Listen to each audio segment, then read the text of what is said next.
सभी को हर हर महादेव। आप सभी का फिर से महेश्वर अस्त्र चैनल पर स्वागत है।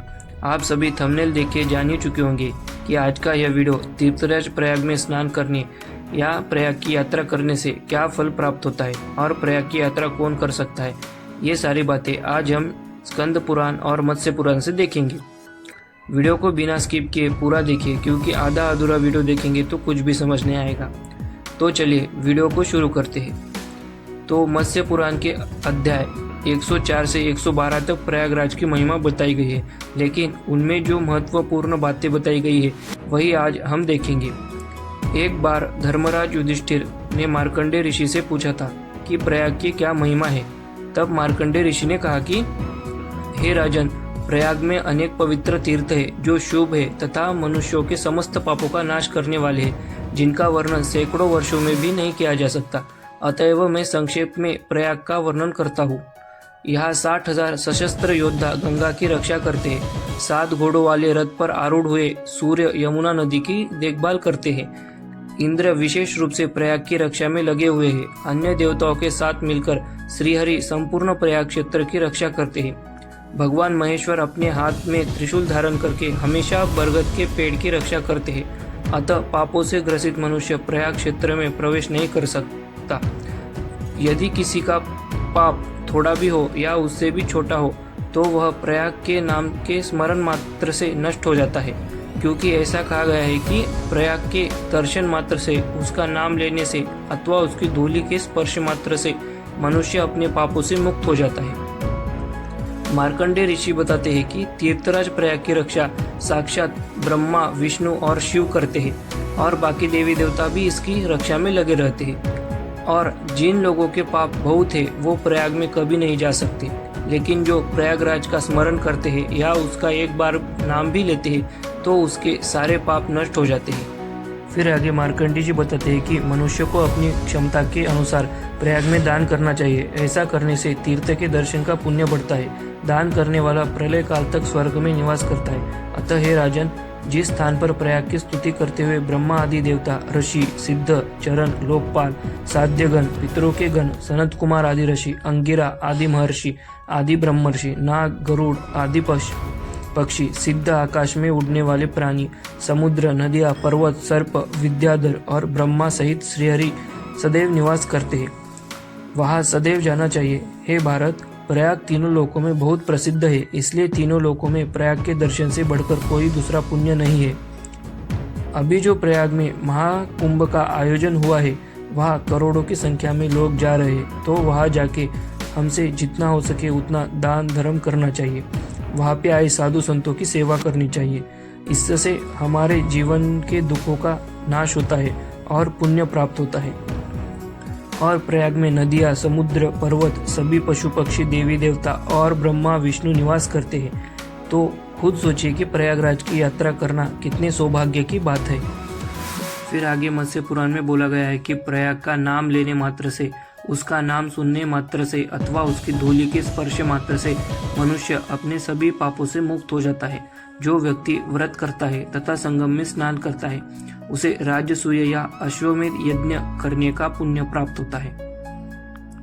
जो लोग प्रयाग में स्नान करते हैं, उसका नाम लेते हैं या वहाँ की धूल भी माथे पर लगाते हैं तो सभी पापों का नाश करके राजसूय या अश्वमेध यज्ञ का फल प्राप्त करते हैं। फिर आगे मार्कंडेय जी बताते हैं, हे कुरुवंश के पुत्र, पृथ्वी के 10,000 प्रमुख तीर्थ केवल प्रयाग में ही स्थित है। हे युधिष्ठिर, जो मनुष्य प्रयाग की तीर्थ यात्रा नहीं करते वे तीनों लोकों में ठगे हुए प्रतीत होते हैं। इस लोक में उनका जीवन व्यर्थ है।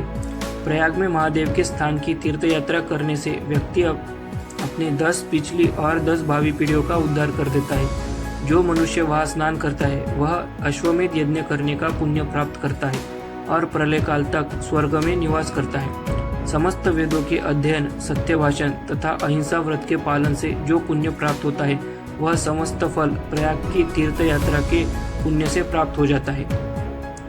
मार्कंडेय जी बता रहे हैं कि इस पृथ्वी पर 10,000 तीर्थ है और वो सब प्रयागराज में स्थित है, इसलिए यहाँ जाना ही चाहिए। अगर कोई प्रयागराज में नहीं जाता तो उसका जीवन व्यर्थ है।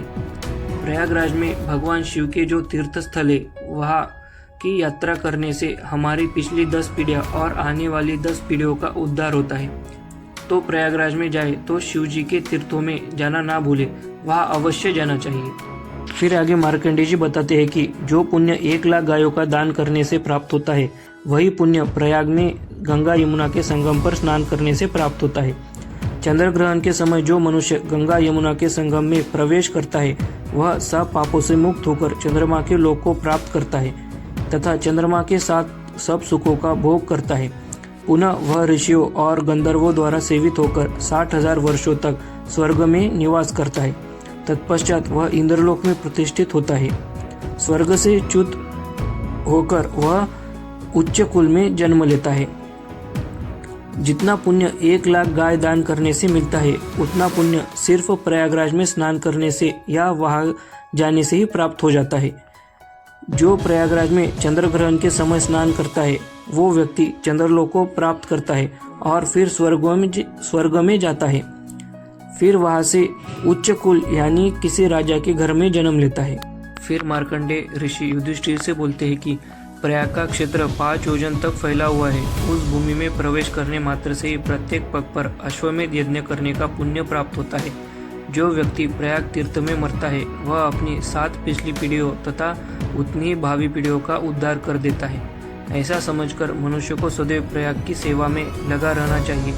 हे राजेंद्र, जो व्यक्ति श्रद्धाहीन है, जिसका मन पापों से अभिभूत हो गया है, ऐसे व्यक्ति कभी भी प्रयाग के पवित्र स्थान पर नहीं पहुंच सकता। मतलब प्रयाग में आप जितने कदम चलते हैं, उतने अश्वमेध यज्ञ करने का पुण्य प्राप्त होता है। और जो व्यक्ति वहाँ मरता है, वो अपनी पीढ़ी का उद्धार कर देता है। लेकिन प्रयाग में हर व्यक्ति नहीं जा सकता जो पापों से ग्रसित है, जिसके मन में कोई श्रद्धा नहीं है। मतलब जो लोग किसी को धोखा देते हैं, चोरी करते हैं, झूठ बोलते हैं, ऐसे लोग कभी भी प्रयाग में नहीं जा सकते। ऐसा मत्स्य पुराण में स्पष्ट लिखा हुआ है। फिर आगे मार्कंडेय जी ने कहा, प्रयाग में समस्त ब्रह्मांड निवास करते हैं। यहाँ पर परम समर्थ और सनातन ब्रह्मा, विष्णु, शिव तथा सभी देवता निवास करते हैं। प्रयाग का क्षेत्र 5 योजन तक फैला हुआ है। यहाँ पापों का नाश करने तथा लोगों की रक्षा करने के लिए उपर्युक्त देवता निवास करते हैं। ब्रह्मा प्रतिष्ठानपुर के उत्तर में रहते हैं। भगवान विष्णु वेणी माधव के रूप में प्रयाग में विद्यमान है। मार्कंडेय जी बताते हैं कि सभी देवता जैसे ब्रह्मा, विष्णु, शिव प्रयाग में निवास करते हैं और विष्णु जी वहाँ वेणी माधव के रूप में स्थित है। अब आगे का अध्याय यानी मत्स्य पुराण के 112वें अध्याय में खुद श्री कृष्ण जी युधिष्ठिर को बताते हैं कि यह शुभ तीर्थ यानी प्रयाग ऋषियों से भी गुप्त है और यज्ञ से भी अधिक फल देने वाला है। हे राजन, माघ मास में 10,000 तीर्थ और 3 करोड़ नदियां गंगा में जाकर निवास करती है। अर्थात ऋषियों के लिए भी प्रयाग दुर्लभ है। वहाँ वही जा सकता है जिसपे भगवान की कृपा हो गई हो। प्रयाग जाने का फल यज्ञ करने से भी अधिक मिलता है। फिर श्री कृष्ण जी बताते हैं कि माघ मास में गंगा जी में 10,000 तीर्थ और 3 करोड़ नदियां निवास करती है। और इस बार 2025 में माघ मास 30 जनवरी से 27 फरवरी तक है और अभी महाकुंभ भी है और वो 26 तारीख यानी महाशिवरात्रि को समाप्त होगा। तो इस माघ मास में प्रयागराज में स्नान करने से 10,000 तीर्थ और 3 करोड़ नदियों में स्नान करने का फल प्राप्त होगा और जो यहाँ स्नान करेगा उसके भाग्य की तुलना नहीं की जा सकती।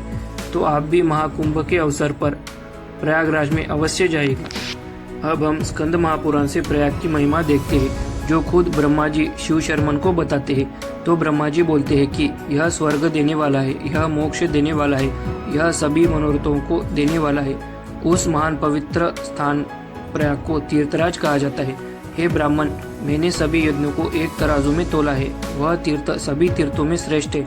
वह सबसे अधिक मनोहर और मनभावन है, क्योंकि वह सभी मनोकामनाओं को पूर्ण करता है। उस तीर्थ को भी तराजू में तोला गया है। दक्षिणादि से युक्त समस्त यज्ञों से श्रेष्ठ और श्रेष्ठ पाकर हरिहर आदि ऋषियों ने उसका नाम प्रयाग रखा। दिन में 3 बार प्रयाग का स्मरण करने मात्र से कोई भी पाप उसके शरीर में नहीं टिकता। बहुत से तीर्थ है जो लोगों को पापों से बचाते हैं। वे पापों से मुक्ति के अलावा और कुछ देने में समर्थ नहीं है। यह बताया गया है कि प्रयाग को तीर्थराज क्यों बोला जाता है। क्योंकि प्रयाग सभी मनोकामनाओं को पूर्ण करता है। यहाँ जाने से मोक्ष मिलता है, इसलिए इसे तीर्थराज बोला जाता है। फिर ब्रह्मा जी आगे बोलते हैं कि सभी यज्ञों को एक तराजू में रखा गया और एक तरफ प्रयागराज को रखा, तो सभी यज्ञों की तुलना में प्रयाग की तुलना अधिक है। अगर कोई दिन में 3 बार भी प्रयाग का नाम लेता है या स्मरण भी करता है तो उसके सारे पाप नष्ट हो जाते हैं। प्रयाग को छोड़ के जितने भी तीर्थ है वो पापों का नाश करते हैं, लेकिन प्रयाग पापों का नाश तो करता ही है और सभी मनोकामनाओं को पूरा भी करता है। अब आगे क्या बोला गया है देखते हैं। अनेक जन्मों में किए गए पापों का ढेर व्रत, दान, जप और तपस्या से भी नहीं धुल सकता। तीर्थराज जाने की इच्छा रखने वाले शुभ जन्म वाले पुरुष के अंगों में पाप का वह ढेर हवा से टकराए हुए वृक्ष की तरह कांपने लगता है। फिर वह उस मनुष्य के शरीर से निकलकर दूसरे स्थान की ओर जाने लगता है। जिसने आधी दूरी तय कर ली है और जिसने मन में ही प्रयाग जाने का दृढ़ निश्चय कर लिया है, यदि सौभाग्यवश तीर्थराज उस महान आत्मा की दृष्टि में आ जाए तो पापों का वह संग्रह सूर्योदय के समय अंधकार की भांति भाग जाता है। समस्त धातुओं से बने शरीर में पाप वालों में एकत्रित हो जाते हैं। मुंडन करने पर वे बाहर निकल जाते हैं। इस प्रकार पापों से मुक्त होने के बाद भक्त को सीता अर्थात श्वेत गंगा और काली यमुना के संगम में पवित्र स्नान करना चाहिए। इस प्रकार वह जो चाहता है उसे प्राप्त करता है, अन्यथा नहीं। वह बहुत अधिक पुण्य प्राप्त करता है और इच्छानुसार सुखों का आनंद उठाता है। उस पुण्य के कारण उसे स्वर्ग की प्राप्ति होती है। यदि वह इच्छाओं से रहित है तो उसे मोक्ष की प्राप्ति होती है। यदि कोई अन्य कामनाओं को त्याग कर मोक्ष की कामना से पवित्र स्नान करता है तो वह भी समस्त कामनाओं को देने वाले तीर्थराज से मोक्ष प्राप्त करता है। यह निश्चित है कि भारतवर्ष में यदि कोई तीर्थराज को छोड़कर अन्यत्र से कुछ भी चाहता है तो उसे अपनी इच्छा की प्राप्ति नहीं होती। हे ब्राह्मण, मैं सत्यलोक और प्रयाग में कोई भी भेद नहीं जानता। जो लोग वहाँ उत्तम अनुष्ठान करते हैं वे मेरे लोक के वासी हो जाते हैं। पवित्र स्थानों के दर्शन की इच्छा रखने वाले मनुष्यों को किसी अन्य पवित्र स्थान का सहारा नहीं लेना चाहिए। ब्रह्मदेव बताते हैं कि सत्यलोक अर्थात ब्रह्मलोक और प्रयाग में अंतर नहीं है, दोनों एक ही है। अगर कोई व्यक्ति प्रयाग को छोड़ के किसी अन्य तीर्थ से कुछ चाहता है तो उसकी कोई भी इच्छा पूरी नहीं होती। इसलिए जो कामना हो वो तीर्थराज से ही मांगनी चाहिए। फिर आगे ब्रह्मा जी बताते हैं कि प्रयाग, तीर्थराज तथा संसार के अन्य स्थानों में वही अंतर है जो राजा तथा दूसरे व्यक्ति के सेवक में होता है। प्रयाग तथा अन्य तीर्थों में केवल एक उदाहरण दिया गया है। यदि कोई व्यक्ति किसी प्रकार इस पवित्र स्थान पर अपने प्राण त्याग देता है तो उसे आत्महत्या का पाप नहीं लगता, उसे सभी मनोवांछित चीजें प्राप्त होती है।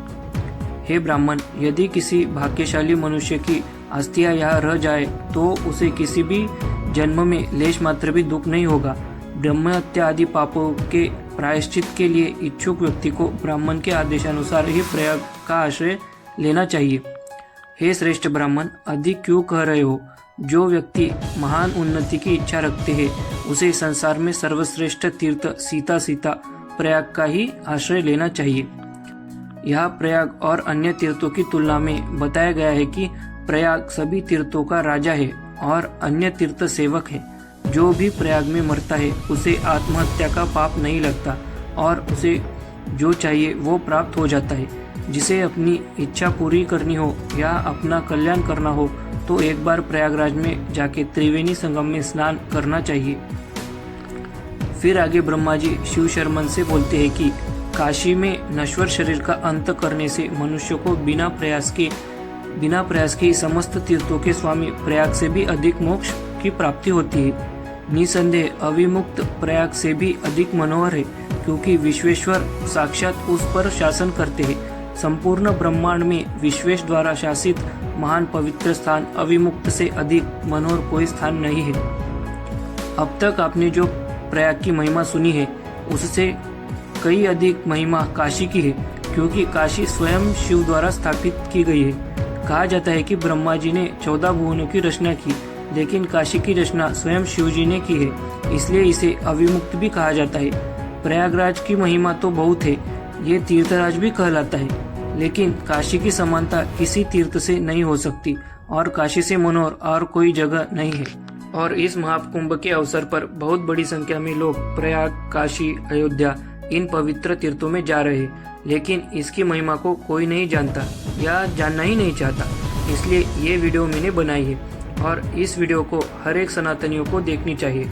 और जो महाकुंभ में प्रयागराज जाने वाले हैं उनको पहले प्रयागराज की महिमा के बारे में जानना चाहिए। इसलिए इस वीडियो को हर एक सनातनी को भेजिए और अभी तक चैनल को सब्सक्राइब नहीं किया हो तो सब्सक्राइब भी कर दीजिए। तो आज का वीडियो यहाँ समाप्त होता है। हर हर महादेव, जय माता आदि पराशक्ति।